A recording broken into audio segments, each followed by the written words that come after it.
जय हिंद साथियों, कैसे हैं आप लोग? मस्त स्वस्थ होंगे। मैं आपका साथी ऐसा विकास हूँ। आज मैं फिर से आपके लिए जबरदस्त अध्याय लाया हूँ, वो भी बहुपद, यानी अध्याय 2 लाया हूँ, बहुपद।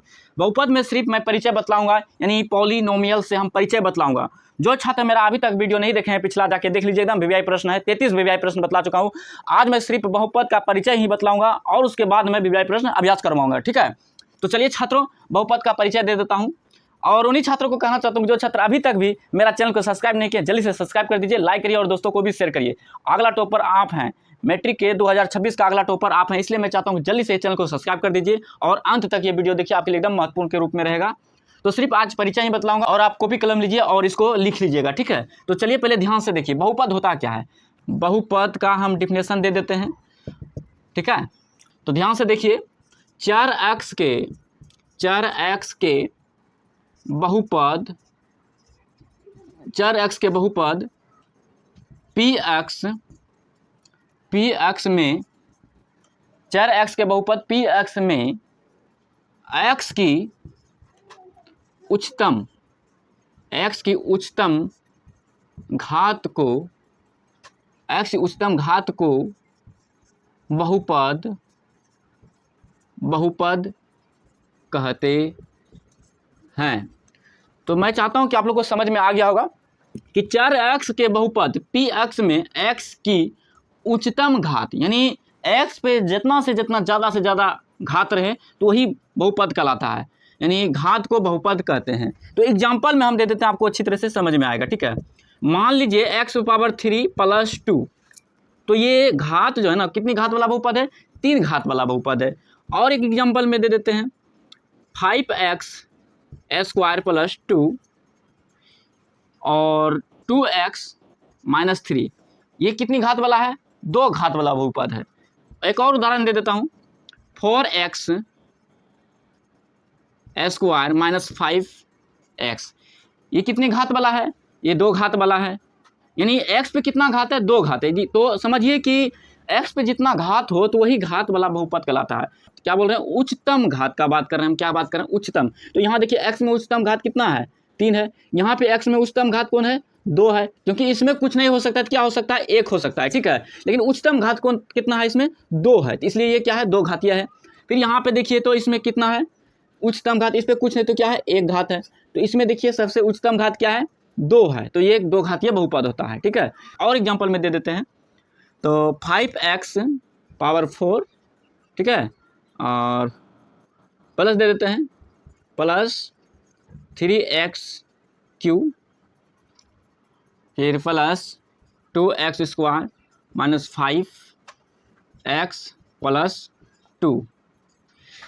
यहाँ पे देखिए सबसे ज़्यादा उच्चतम घात वाला कौन है? सबसे ज़्यादा उच्चतम घात वाला आप बोलिएगा सर 4 है। x का पावर कितना है? 4। तो ये चतुर्थ घातीय बहुपद कहलाता है, ठीक है। तो इत्यादि और बहुत सारा एग्जांपल ले सकते हैं आप। अगर आप समझ गए तो ऐसा बहुत सारा आप एग्जांपल ले सकते हैं, ठीक है। तो ये हो गया बहुपद। अगर जो आपको इस तरह दिखाई दे तो ये क्या कहलाएगा? बहुपद कहलाएगा। इतना बात तो समझ में आ गया प्यारे छात्रों। अब जो है ना, हम आपको बहुपदीय प्रकार बतलाएंगे, उसके बाद बहुपदीय घात के प्रकार बतलाएंगे। लेकिन कुछ जो मोटा है वो बतला देते हैं आपको। बहुपदीय प्रकार, बहुपदीय प्रकार निम्नलिखित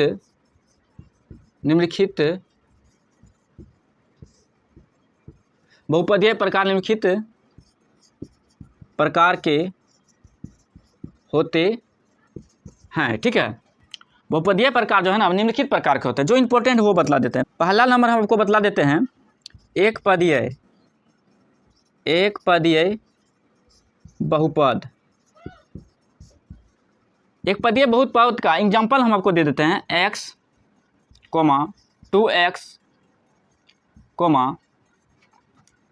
3x² आदि। तो आप गौर करिए कि इसमें कितना पद है? एक पद है। इसमें भी कितना पद है? एक पद है। इसमें भी कितना पद है? एक पद है। ये सब क्या हो गया? एक पदीय बहुपद हो गया। दूसरा जो है ना, दूसरा होगा द्विपदीय, यानी द्विपदीय बहुपद। इसका एग्जांपल दे देते हैं आपको, तो 2x + 3। देखिए इसमें कितना पद है? एक पद ये हो गया, दूसरा पद ये हो गया।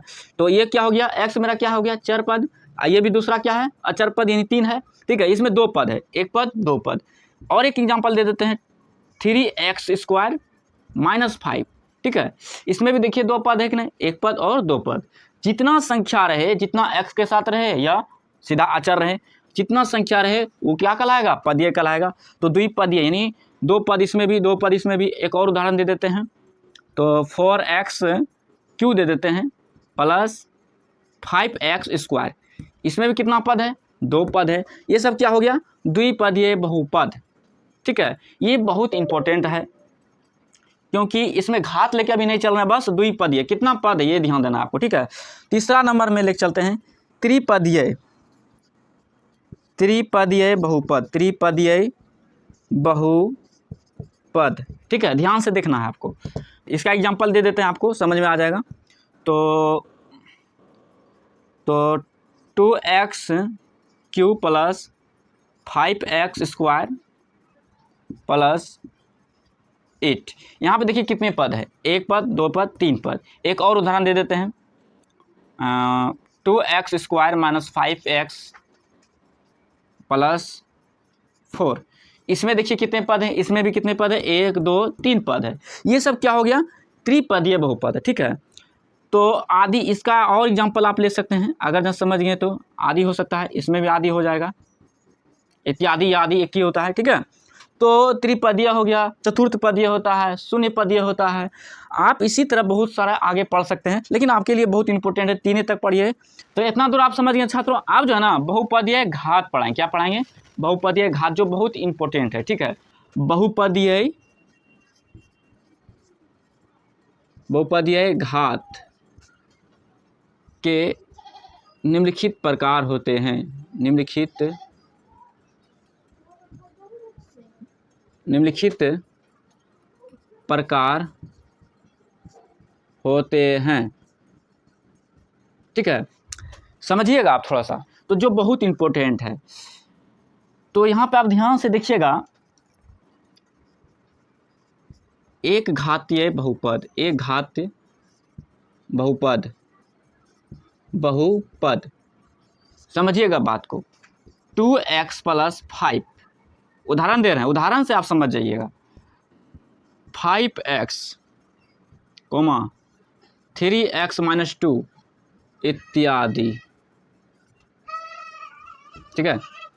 तो यहाँ पे समझने वाली बात है दोस्तों कि एक घात बहुपद, तो इस पे सब पे देखिए एक घात है, x पे कितना घात है, एक घात है कि नहीं, देखिए तो सब पे एक घात है, तो इसलिए क्या कहलाएगा, एक घातीय बहुपद। तो यहाँ पे एक पदीय बहुपद, यहाँ पे देखिए सिर्फ एक पद है, यहाँ भी एक पद है, ये भी एक पद है, तो दो ही पदीय। यहाँ कितना पद है, दो ही पदीय। लेकिन इसमें देखने वाली बात है कि कितनी घात वाला बहुपद है ये, तो एक घात वाला बहुपद। ये कितने घात वाला, दो घात वाला। ये कितनी घात वाला, तीन घात वाला। यहाँ बहुपद का डिफिनेशन देखिए, चर x के बहुपद p अक्ष में x की उच्चतम घात को बहुपदीय घात कहते हैं।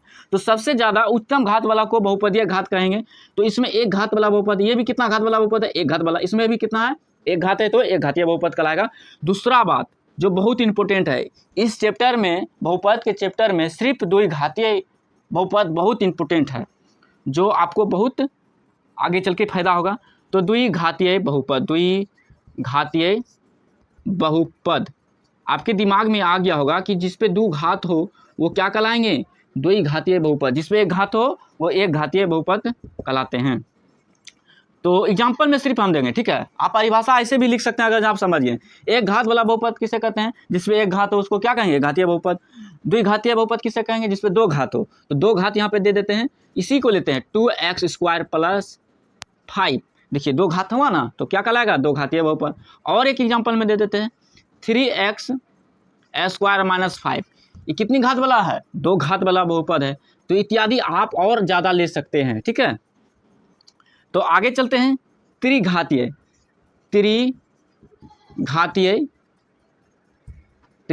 बहुपद। त्रिघातीय बहुपद का उदाहरण देते हैं, बस ध्यान से आप समझिएगा। 3x³ minus 5x² plus 2x plus 7। यहाँ पे देखिए इसमें कितना घात है, तीन घात है। एक और उदाहरण देते हैं, 4x³ minus 7x² minus 5x और प्लस 8। इस पे भी कितना घात है, 3 घात है, तो ये क्या कहलाएंगे, त्रिघातीय बहुपद कहलाएंगे, इत्यादि इत्यादि लेके चलिए। और बहुत सारा उदाहरण हो सकते हैं, ठीक है। द्विघातीय बहुपद जो है बहुत इंपॉर्टेंट है, इसमें कभी कभी आपको देखने के लिए मिलेगा 2x² प्लस 5x माइनस 3, ऐसा सब कभी कभी द्विघातीय बहुपद देखने के लिए मिलेगा। तो कभी कभी और ऐसा कुछ ऐसा प्रश्न जो है बहुत इंपॉर्टेंट है, देखने के लिए मिलेगा x² माइनस 2x प्लस 8, ठीक है, ऐसा सब भी आपको मिलेगा देखने के लिए। तो इत्यादि लेके चलिए, और बहुत सारे उदाहरण हो सकते हैं इसके, द्विघातीय बहुपद के, त्रिघातीय बहुपद के। बहुपद से परिचय बस इतना ही है जो बहुत इंपॉर्टेंट है, लेकिन सबसे ज़्यादा आपको इसका काम आने वाला है, इसका काम आने वाला है।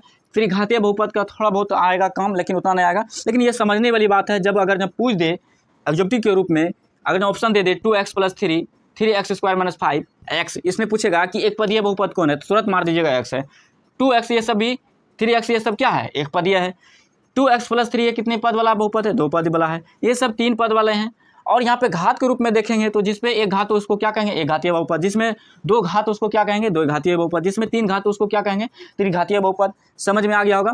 बहुपद का कुछ एग्जाम्पल था जो पूरा हम दोनों मिक्स करके एग्जाम्पल के रूप में दे दिए, ठीक है। आगे हम 34 नंबर अभिव्यक्ति प्रश्न में पढ़ेंगे, शून्यक दिया रहेगा। क्या रहेगा, शून्यक दिया रहेगा। जैसे एग्जाम्पल के रूप में देते हैं, शून्यक दिया रहेगा, यानी अल्फा और बीटा का मान दिया रहेगा। आपको जो है ना, आपको द्विघातीय बहुपद बनाना है, यानी इस रूप में बनाना है द्विघातीय बहुपद में। द्विघातीय बहुपद का मानक रूप बता देते हैं। द्विघातीय बहुपद का मानक रूप, द्विघातीय बहुपद के मानक रूप होते हैं ax² plus bx plus c, ठीक है। ये हुआ द्विघातीय बहुपद के मानक रूप, समझ गए। तो अल्फा और बीटा का मान दिया रहेगा, आपको इस तरह द्विघातीय बहुपद बनाना है, ठीक है। तो जैसे में अल्फा का मान मान लीजिए -3 और बीटा का मान 2 है, तो अल्फा प्लस बीटा बराबर क्या होता है, b/a, माइनस b/a हो जाएगा। और अल्फा इंटू बीटा बराबर हो जाएगा c/a। a का मान नहीं दिया है, यहाँ शून्यक, 2 को शून्यक दिया हुआ है, -3 और 2, तो 2 को शून्यक है, एक -3 है और 2 है, ठीक है। तो ये माइनस, ये भी माइनस में है, तो माइनस में कितना हो जाएगा, प्लस हो जाएगा। फिर बराबर में यहाँ पे 2 है, तो कितना हो जाएगा, 2 ही हो जाएगा। तो x को रहने देते हैं, यानी यहाँ कुछ नहीं तो क्या है, 1 है, तो स्क्वायर दे दिए प्लस b का मान कितना है, 3 है, ठीक है, और x है, प्लस c का मान कितना है, 2 है, 2 दे दिए। ये हो गया आपका मानक रूप, ये द्विघात समीकरण के रूप में हो गया, यानी द्विघातीय बहुपद के रूप में हो गया, ठीक है। तो आप इसी तरह आगे वीवीआई प्रश्न बनाइएगा। 34 नंबर प्रश्न एकदम ऐसा ही प्रश्न रहेगा, और इसके बारे में डिटेल से मैं बतलाऊंगा। तो ये ध्यान में रखिए कि एक घात बहुपद में 1 शून्यक होते हैं, 2 घात बहुपद में 2 शून्यक, और त्रिघात बहुपद में कितने होते हैं, 3 शून्यक होते हैं, ठीक है। ये भी ध्यान रखिएगा, इसमें 3 शून्यक, इसमें 2 शून्यक, इसमें 1 शून्यक रहेगा। तो चलिए छात्रों, मैं ऐसा करता हूँ आप लोग को अच्छी तरह से समझ में आ गया होगा। अपने भाई और बहनों दोस्तों को भी शेयर करिए, और इस चैनल को सब्सक्राइब कर दीजिए, लाइक करिए, ठीक है। और मैं अगला वीडियो में तुरंत मिलने वाला हूँ, एकदम 34वां वीवीआई प्रश्न लाऊंगा, बस इसी पर आधारित प्रश्न लाऊंगा, ठीक है। आपको ध्यान से पढ़ना है। तो जो इस छात्र को समझ में नहीं आया है तो स्क्रीनशॉट लीजिए, उसको 2-3 बार अभ्यास करिए, आपको अच्छी तरह से समझ में आ जाएगा, ठीक है। जब तक मेहनत नहीं करिएगा तो आपको अच्छी तरह से समझ में नहीं आएगा। तो चलिए छात्रों, जय हिंद, जय भारत।